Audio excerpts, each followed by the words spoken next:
ಕೆಲವೇ ಕ್ಷಣಗಳಲ್ಲಿ ಸಿದ್ದರಾಮಯ್ಯ ವಿರುದ್ಧ ಎಫ್ಐಆರ್ ದಾಖಲಾಗುತ್ತೆ. ಅದಕ್ಕೋಸ್ಕರ ಪೊಲೀಸರು ಎಲ್ಲ ಸಿದ್ಧತೆಗಳನ್ನು ಮಾಡಿಕೊಂಡಿದ್ದಾರೆ. ಲೋಕಾಯುಕ್ತ ಪೊಲೀಸರು ಕೆಲವೇ ಗಂಟೆಗಳಲ್ಲಿ ಸಿಎಂ ವಿರುದ್ಧ ಎಫ್ಐಆರ್ ದಾಖಲಾಗ್ತಾ ಇದೆ. ಎಲ್ಲ ಸಿದ್ಧತೆಗಳಾಗಿದೆ. ಕೋರ್ಟ್ ಆದೇಶದ ಪ್ರಕಾರ ಸಿಎಂ ವಿರುದ್ಧ ಎಫ್ಐಆರ್ ದಾಖಲಾಗುತ್ತೆ. ಸಿಆರ್ಪಿಸಿ ಸೆಕ್ಷನ್ ಅಡಿನಲ್ಲೇ ಕೇಸ್ ದಾಖಲಿಸಲಿಕ್ಕೆ ಸೂಚನೆ ಕೊಡಲಾಗಿದೆ. ಲೋಕಾಯುಕ್ತ ಎಡಿಜಿಪಿ ಎಸ್ಪಿ ಉದೇಶ್ ಅವರಿಗೆ ಸ್ಪಷ್ಟ ಸೂಚನೆ ರವಾನಿಸಿದ್ದಾರೆ. ಎಫ್ಐಆರ್ ಹಾಕಿ ಅಂತ ಮನೀಶ್ ಖರ್ಬೀಕರ್ ಒಂದು ಸೂಚನೆ ರವಾನಿಸಿದ್ದಾರೆ. ಎಫ್ಐಆರ್ ಹಾಕಿ ಅಂತ. ಹೀಗಾಗಿ ಲೋಕ ಕಚೇರಿಯಲ್ಲಿ ಈಗ ಎಫ್ಐಆರ್ಗೋಸ್ಕರ ಸಿದ್ಧತೆಗಳಾಗ್ತಾ ಇವೆ. ಒಟ್ಟು ಇನ್ನೊಂದು ಸ್ವಲ್ಪ ಹೊತ್ತಿಗೆ ಅವರ ವಿರುದ್ಧ ಎಫ್ಐಆರ್ ದಾಖಲಾಗ್ತಾ ಇದೆ. ಒಂದು ಕಡೆಗೆ ತಮ್ಮ ಸ್ವಂತ ಊರಲ್ಲಿ ಅಂದರೆ ಮೈಸೂರಿನಲ್ಲಿ ಎಫ್ಐಆರ್ ದಾಖಲಾಗ್ತಾ ಇದೆ. ಇನ್ನೊಂದು ಕಡೆಗೆ ಈ ಇಳಿದು ಬಂದ ತಕ್ಷಣ ಸಿದ್ದರಾಮಯ್ಯನವರಿಗೆ ಅಭೂತಪೂರ್ವವಾದಂಥ ಸ್ವಾಗತವನ್ನು ಕೋರಲಾಗಿದೆ. ಸೊ ಇದು ಸಿದ್ದರಾಮಯ್ಯನವರು ಕೂಡ ಇವ್ರನ್ನೆಲ್ಲ ನೋಡಿ ಭಾಳ ಖುಷಿಯಾದರು.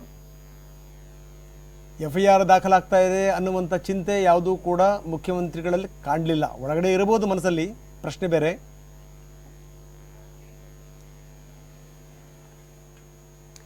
ಬನ್ನಿ, ನಮ್ಮ ಕ್ರೈಮ್ ಹೆಡ್ ಕಿರಣ್ ನಮ್ಮದು ಈಗ ನೇರ ಸಂಪರ್ಕದಲ್ಲಿದ್ದಾರೆ. ಕಿರಣ್, ಭಾಳ ಗಮನಿಸಬೇಕಾದಂಥ ಸಂಗತಿ, ನಾವು ಬೆಳಗ್ಗಿಂದ ಮಾತಾಡ್ತಾ ಇದ್ದೀವಿ ಎಫ್ಐಆರ್ ವಿಚಾರಕ್ಕೆ ಸಂಬಂಧಪಟ್ಟಂಗೆ. ಎಫ್ಐಆರ್ನ ಪ್ರಕ್ರಿಯೆಗಳು ಯಾವ ರೀತಿ ಇದೆ ಅಂತ. ಯಾಕಂದರೆ ಈ ಕೆಲವೊಂದು ಡೌಟ್ಗಳಿತ್ತು. ಯಾವ ಆಧಾರದ ಮೇಲೆ ಇದನ್ನು ಮಾಡಬೇಕು, ಏನು ಯಾವ ರೀತಿ ಮಾಡಬೇಕು, ಯಾವ್ಯಾವ ಪ್ರೊಸೀಜರ್ಗಳನ್ನು ಫಾಲೋ ಮಾಡಬೇಕು, ಇದೆಲ್ಲದೂ ಕೂಡ ಇದಕ್ಕೆ ಸಂಬಂಧಪಟ್ಟಂಗೆ ಈಗಾಗಲೇ ADGP ಇದಕ್ಕೆ ಸಂಬಂಧಪಟ್ಟಂಗೆ ಒಂದು ಸ್ಪಷ್ಟವಾದಂಥ ನಿರ್ದೇಶನ ಕೊಟ್ಟಿದ್ದಾರಂತೆ.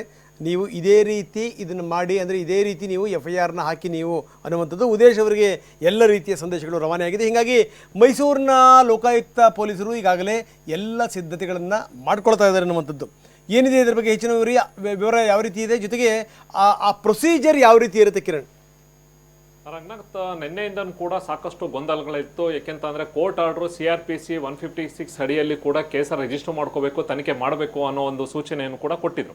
ಆದರೆ ಇಲ್ಲಿ ಹೊಸ ಕಾಯ್ದೆ BNSS ಬಂದಿರೋದ್ರಿಂದ ಅದರಲ್ಲಿ ಮಾಡಬೇಕು, ಅಥವಾ ಹಳೆ ಕಾಯ್ದೆ, ಯಾಕೆಂದರೆ ಜುಲೈ 1 ಹೊಸ ಕಾಯ್ದೆ ಬಂದಿರೋದ್ರಿಂದ ಅದರ ಅಡಿಯಲ್ಲಿ ರಿಜಿಸ್ಟರ್ ಮಾಡ್ಕೊಂಡು ಮಾಡಬೇಕು, ಅಥವಾ ಹಳೆದ್ರಲ್ಲಿ CRPC ಕೋರ್ಟ್ ಆರ್ಡ್ರು ಕೊಟ್ಟಿದೆ ಅದರಲ್ಲಿ ಮಾಡಬೇಕು ಅನ್ನೋದು ಒಂದು ಗೊಂದಲದಲ್ಲಿತ್ತು. ನಿನ್ನೆ ಇಡೀ ದಿನ ಲೋಕಾಯುಕ್ತ ಕಚೇರಿಯಲ್ಲಿ ಹಿರಿಯ ಅಧಿಕಾರಿಗಳು, ಅದರಲ್ಲಿ ADGP, IG ಮತ್ತು ಮೈಸೂರಿನ SP ಮತ್ತು ಲೀಗಲ್ ಟೀಮ್ ಕೂಡ ಸಾಕಷ್ಟು ಇದ್ರ ಬಗ್ಗೆ ಡಿಸ್ಕಷನ್ ಮಾಡಿದರು. ನಂತರ ಸ್ವತಃ ಖುದ್ದು SP ಉದೇಶ್ ಅವರು ನ್ಯಾಯಾಲಯಕ್ಕೆ ನಿನ್ನೆ ಸಂಜೆ ಹೋಗಿ ಅಲ್ಲೇ ಆರ್ಡರ್ ಕಾಪಿಯನ್ನು ತಗೊಂಡು ಅಲ್ಲೂ ಕೂಡ ಡಿಸ್ಕಷನ್ ಮಾಡಿ ಅಂತಿಮವಾಗಿ ಅವರು ಮೈಸೂರಿಗೆ ತೆರಳಿ ಮೈಸೂರಿಂದ ಅವರು ಒಂದು ಪತ್ರವನ್ನು ಬರೀತಾರೆ ಹೆಡ್ ಆಫೀಸ್ಗೆ, ಅಂದರೆ ಲೋಕಾಯುಕ್ತ ಪೊಲೀಸರಿಗೆ ಬರೀತಾರೆ, ಮುಖ್ಯಸ್ಥರಿಗೆ.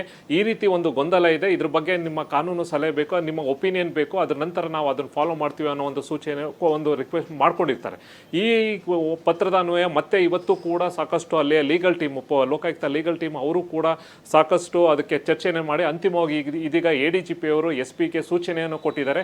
ಈಗಷ್ಟೇ ಸೂಚನೆಯನ್ನು ಕೊಟ್ಟಿದ್ದಾರೆ, ಏನಂದ್ರೆ ಕೋರ್ಟ್ ಆರ್ಡರ್ ಏನಿದೆ ಅದನ್ನು ಫಾಲೋ ಮಾಡಬೇಕು ಅನ್ನೋ ಒಂದು ಸೂಚನೆಯನ್ನು ಕೂಡ, ಲೀಗಲ್ ಒಪಿನಿಯನ್ ಕೂಡ ಅದೇ ಆಗಿದೆ. ಇದೀಗ ADGP ಅವರು ಮನೀಶ್ ಅವರು ಈಗ SP ಉದೇಶ್ ಅವರಿಗೆ ಕೂಡ ಒಂದು ಡೈರೆಕ್ಷನ್ಸ್ ಅನ್ನು ಕೊಟ್ಟಿದ್ದಾರೆ. ಕೋರ್ಟ್ ಆರ್ಡರ್ ಏನು ಕೊಟ್ಟಿದೆ, ಜನಪ್ರತಿನಿಧಿ ಕೋರ್ಟ್ ಆರ್ಡರ್ ಏನು ಬಂದಿದೆ ಅದರಲ್ಲೂ ನೀವು ಕೇಸನ್ನು ರಿಜಿಸ್ಟರ್ ಮಾಡಿ ತನಿಖೆ ಮಾಡಿವಿ ಅಂತ. ಹೀಗಾಗಿ ಸಿದ್ದರಾಮಯ್ಯ ಮತ್ತು ಅವರ ಫ್ಯಾಮಿಲಿ, ಅವರ ಪತ್ನಿ ಇರ್ಬೋದು, ಜೊತೆಗೆ ಅವರ ಏನು ಮಲ್ಲಿಕಾರ್ಜುನ ಸ್ವಾಮಿ ಇರ್ಬೋದು, ದೇವರಾಜ್ ಇರ್ಬೋದು, ಆ್ಯಂಡ್ ಇತರರ ವಿರುದ್ಧ ಕೇಸನ್ನು FIR ಅನ್ನು ಕೂಡ ಈಗ ಕೆಲ ಗಂಟೆಗಳಲ್ಲಿ ಮೈಸೂರು ಲೋಕಾಯುಕ್ತ ಆಫೀಸಲ್ಲಿ ಕೂಡ ರಿಜಿಸ್ಟರ್ ಆಗುತ್ತೆ.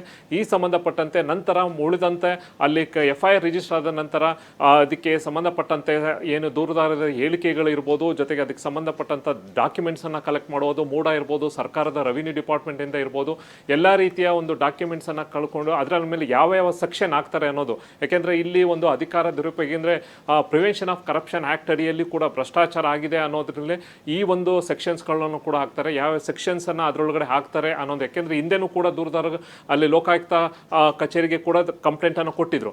ಈಗ ಕೋರ್ಟ್ ಡೈರೆಕ್ಷನ್ಸ್ ಕೂಡ ಅದಕ್ಕೆ ಸಂಬಂಧಪಟ್ಟಂತೆ ಏನೇನಿದೆ, ಆರ್ಡ್ರಲ್ಲಿ ಏನೇನಿದೆ, ಯಾವ ಇದರಲ್ಲಿ ಅಕ್ಯೂಸ್ ನಂಬರ್ 1, 2, 3 ಅಂತ ಏನೇನು ಕೊಟ್ಟಿದ್ದಾರೆ ಅದರ ಅನ್ವಯ ಈ ಒಂದು FIR ಅನ್ನು ದಾಖಲಾಗುತ್ತೆ, ಸೆಕ್ಷನ್ಸ್ ಅನ್ನು ಕೂಡ ಮೆನ್ಷನ್ ಮಾಡ್ತಾರೆ.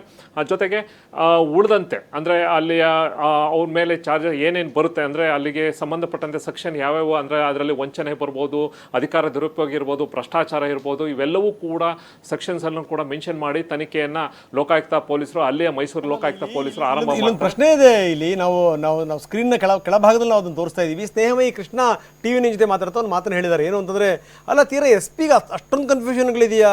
ಅವರು ಎಸ್ ಪಿ ಅವರು, ನಾನು SSLC ಓದಿರುವಂಥವನು, ನನಗೆ ಗೊತ್ತಾಗುತ್ತೆ ಯಾವುದರ ಆಧಾರದಲ್ಲಿ ತನಿಖೆ ಮಾಡಬೇಕು, ಯಾವ ರೀತಿ FIR ಹಾಕಬೇಕು ಅಂತ, ಅಷ್ಟೂ ಕೂಡ ಗೊತ್ತಿಲ್ವಾ ಅನ್ನುವಂಥ ಪ್ರಶ್ನೆ ಹಾಕಿದ್ದಾರೆ. ಇಲ್ಲಿರುವಂಥದ್ದು ಏನಿಲ್ಲಿ CRPC ಮತ್ತು ಈ BNS, ಈ ಭಾರತೀಯ ನ್ಯಾಯ ಸಂಹಿತೆ, ಈ ವಿಚಾರ ಸಂಬಂಧಪಟ್ಟಂಗೆ ಕನ್ಫ್ಯೂಷನ್ ಏನು ಕಿರಣ್?